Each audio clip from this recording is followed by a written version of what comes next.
Tensions are heating up in the Middle East as we learn of 2 oil tankers attacked in the Gulf of Oman. This is just one of several international incidents making headlines.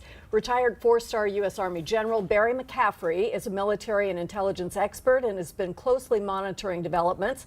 We're very glad he lives in the Northwest and will come in and talk to us about these things. How are you? Good. Good to be with you. A little concerned about the Republic? Well, I think so. Look, you know, the Iranians have vital interests at stake.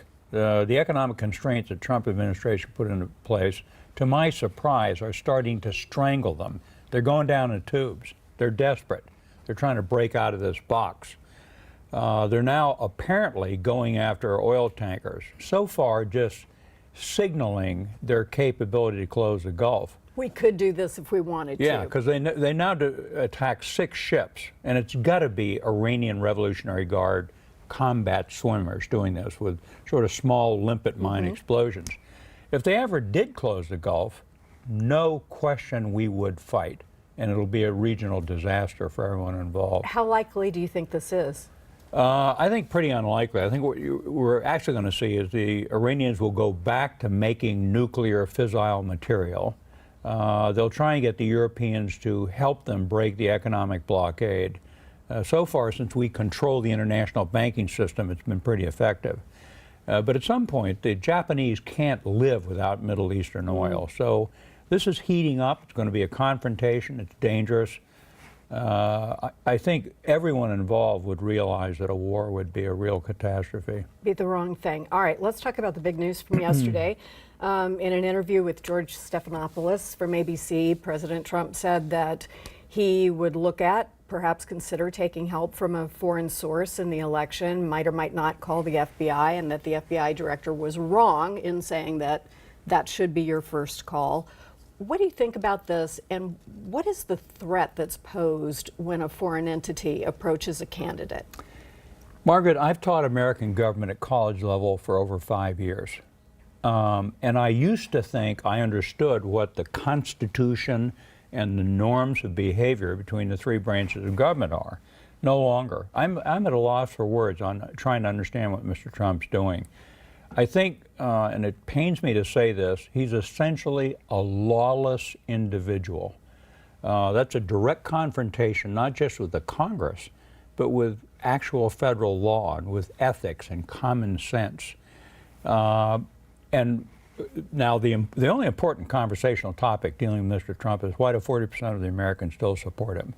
And I think the Democratic Party needs to think carefully. They're not all deplorables, racist.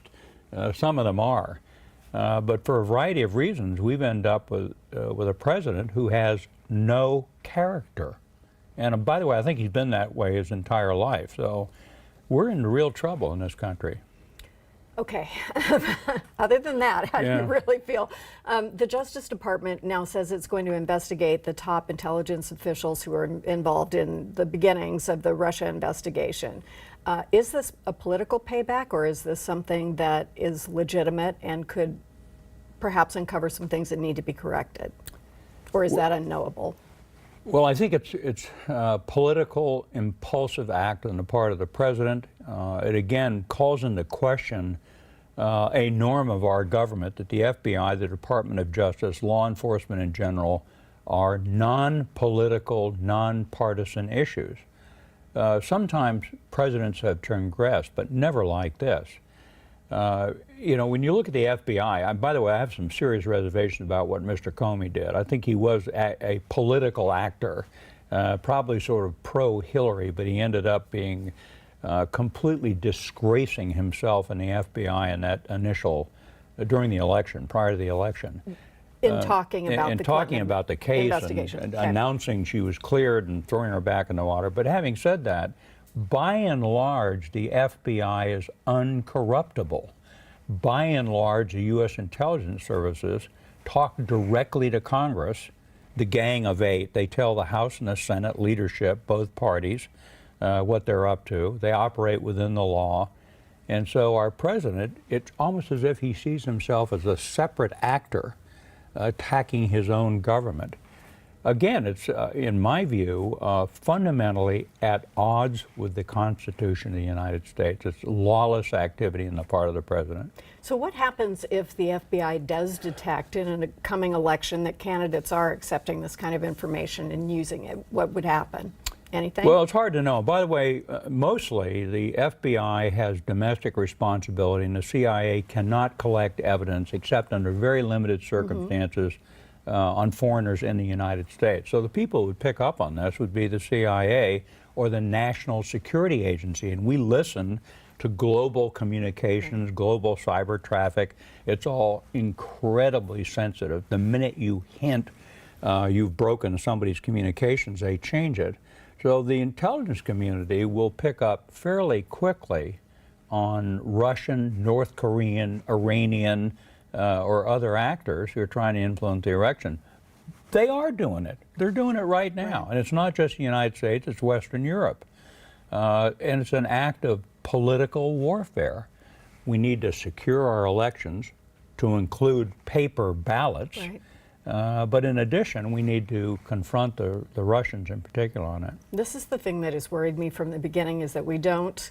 I read the 39-page indictment that was put out against the Russian intelligence services. I've read the Mueller report, and it doesn't seem like any of this has landed with some seriousness for us as Americans. Not forget about politics, just securing the very thing that makes us free, which is a fair election system, and the belief that people need to have that their country is going someplace in the right direction and has character and is worth trusting. It feels to me like that's being eroded. I think so. I think also, you know, the Mueller report fell with a flop because by and large, everyone knew what he was finding anyway. The only controversy was, do you indict a sitting president, yes or no? I think the answer was no, of course we don't want criminal indictments of a president by Would have been nice to say that at the beginning, right? So that this didn't get... Well, I think we did. I think it was widely understood that that wasn't going to be an outcome, that it had to be a political outcome of Congress deciding yes or no, do we impeach and then convict? They're not going to convict. So I think the country, people of both parties and both viewpoints have decided this is hopeless. It's going to get decided in 2020. It's going to get decided in 2 elections, the Democratic primaries. Does the Democratic Party run a candidate who's electable, who has the trust of the American people? And then finally, it's going to be decided on whether Mr. Trump, who's got some good ideas, you know, as you back off this guy who's sort of a buffoon, and again, I say that apologetically, but if you back off them, things like protecting Americans' borders and protecting American jobs and a strong military, these are all good outcomes. But I think you know, there's a good argument. A second term for President Trump would do serious damage to the U.S. government. Because one doesn't have to worry about re-election or accountability at that Absolutely. point. And plus, they give him another 4 years to work on fundamentally reshaping how we view each other. Do we have a civil law-based discourse? Do we settle disputes in the court system? Right. Or in bipartisan debate in Congress, or do we settle them by unilateral declaration? So, you know, again, I don't think it's hard to overstate the seriousness of the situation we find ourselves in. Thank you so much for coming in today. I hope you'll come back and talk to us about North Korea another time as well, because we're concerned about that as well. Thank you so very much, and for your very long life of service that I was going to list out, but it's impressive, and we're going to continue to call on you to help us understand what's going on. All right, Margaret. Thank you so much. We'll be right back.